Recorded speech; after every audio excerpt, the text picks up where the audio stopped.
ही बघा इकडे आहे गुफा वरती, जसं मी म्हटलं.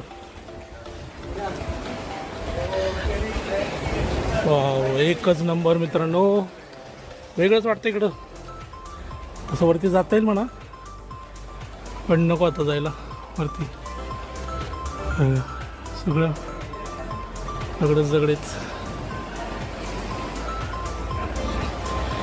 इकडनं जाता येईल, पण उतरताना थोडा त्रास होईल, जरा घसरडं म्हणजे हे होईल. त्यामुळं वरती नको जायला, इकडनंच बघू.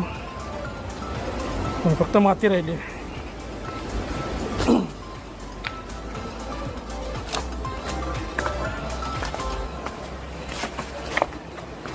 पण एकच नंबर आहे मित्रांनो, जबरदस्त आहे, आवडलं.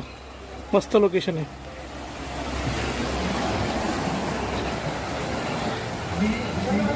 आणि हा असा मोठा दगड